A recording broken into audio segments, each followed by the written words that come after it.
In the ancient Viridian Weald in the year 1788 lived Eleanor Finch, sprightly 20-year-old with bright, inquisitive eyes.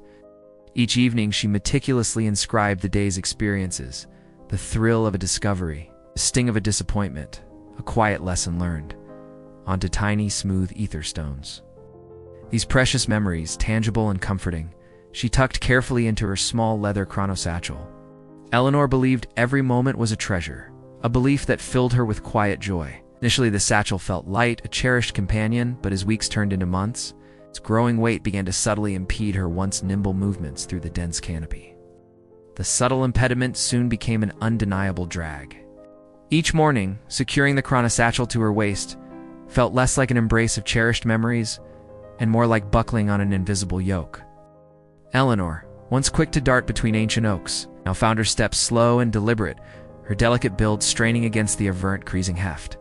The vibrant greens of the Viridian Weald, which once danced around her, seemed to blur as her gaze increasingly dropped to the winding paths beneath her feet, shoulders subtly slumping under the unseen pressure. Yet, she clung to the belief that these ether stones were her most valuable possessions. Each tiny inscription a piece of herself she dared not discard. They were her past, her identity, and she carried them with a tenacious resolve, even as a constant weary ache settled deep within her bones. One crisp autumn afternoon, as Eleanor paused, struggling to hoist her satchel higher on her hip, a figure emerged from the dappled light. It was Joe, his tall, lean frame, a familiar silhouette against the ancient trees. His weathered face held a deep wisdom, and his penetrating gaze, though gentle, seemed to see right through the dense leaves and into her very being. He approached slowly, his movements deliberate, his resonant voice a soft rumble in the quiet forest. "Child," he began, his eyes fixed on her straining form, "tell me, are you living in the vibrant now, or merely carrying the unforgiving weight of yesterday?" Eleanor, startled, clutched her satchel tighter. The question, so simple yet profound, pierced through her practiced comfort. She stammered a half-hearted reply, something about the importance of remembering, but Joe merely nodded, his gaze unwavering. As she moved on, each step felt exponentially heavier, the physical burden of the chronosatchel now compounded by the invisible weight of Joe's words, which echoed through the rustling leaves, deepening her growing fatigue. Days bled into weeks. The invisible weight Joe had spoken of materialized into a relentless, aching reality for Eleanor. Her chronosatchel, now distended and taut, swung against her hip like a pendulum of relentless regret. Every step became a testament to her unwavering yet ultimately self-destructive devotion to the past. The once vibrant Viridian Weald, which had been her sanctuary, now seemed to press in on her, its winding paths obstacles rather than invitations. Her delicate frame bowed further, her bright eyes dimmed by an ever-present weariness. The joy she once found in her ritual had evaporated, replaced by a dull, constant throb in her shoulders and an inescapable sense of dread. She yearned to release the burden, but the thought of letting go of even a single ether stone felt like tearing a piece of her very soul away. What unforgiving afternoon as rain lashed down through the dense canopy, turning the mossy paths into slick, treacherous trails. Eleanor found herself unable to take another step. Her legs, once nimble, finally buckled beneath the impossible strain. The chronosatchel, heavy with countless memories, slammed into the wet earth beside her, then rolled over her, pinning her to the ground. The very treasure she had so carefully collected, the memories she clung to, now formed an unyielding tomb.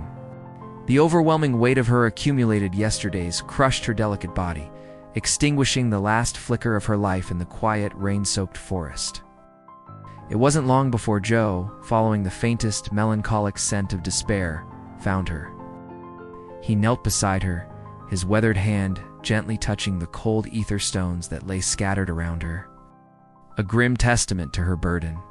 "Memories," he whispered, his resonant voice filled with a profound sorrow, "are meant to be guides, not anchors. They should light our path, not weigh it down until we can no longer move."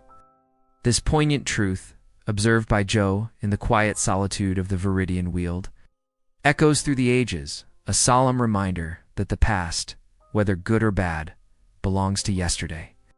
We must learn to release its grip and step forward into the boundless possibilities of today. If Eleanor's journey resonates with you, Or if you too feel the burden of yesterday, remember this lesson. True freedom blossoms when we let go. Consider sharing this powerful fable, and if its message touched your heart, subscribe to discover more stories that illuminate the path to living fully in the present. Joe remained kneeling, the forest's silence amplifying the tragedy. He picked up an ether stone, its surface smooth, cool, and now utterly meaningless in Eleanor's stillness. The weight of it felt like nothing in his palm, yet it had been everything to her. He remembered her bright eyes, her eager ritual, the joy she once found in collecting these fragments of time. He then looked up, his gaze sweeping over the vibrant Viridian Weald, a place of constant renewal and relentless change. The trees shed their leaves, the streams carved new paths, but Eleanor had clung to every fallen leaf, every displaced pebble, refusing to release her grasp. This powerful fable, unfolding in the quiet solitude of the ancient forest, echoes a truth as old as the Weald itself. Memories, whether steeped in joy or sorrow, belong to yesterday. They are meant to guide our steps, not shackle them. Eleanor's story is a poignant testament to the ultimate price of clinging to what can no longer be. We are not meant to carry the full weight of every past moment, but rather to distill their wisdom and let the rest dissolve into the currents of time. True freedom blossoms not from an absence of history, but from the courageous act of releasing its grip, allowing us to step fully into the boundless possibilities of today. We cannot rewrite the chapters already penned, but we hold the quill for the unfolding pages. Forgive the lingering echoes, forget the pain that binds, and embrace new beginnings with an open heart. If this journey through the Viridian Weald has resonated within you, if Eleanor's fate offers a reflection of burdens you carry, consider allowing this powerful fable to spread. Like this video to affirm its message. Subscribe for more stories that illuminate the path to living fully in the present, free from the weight of yesterday.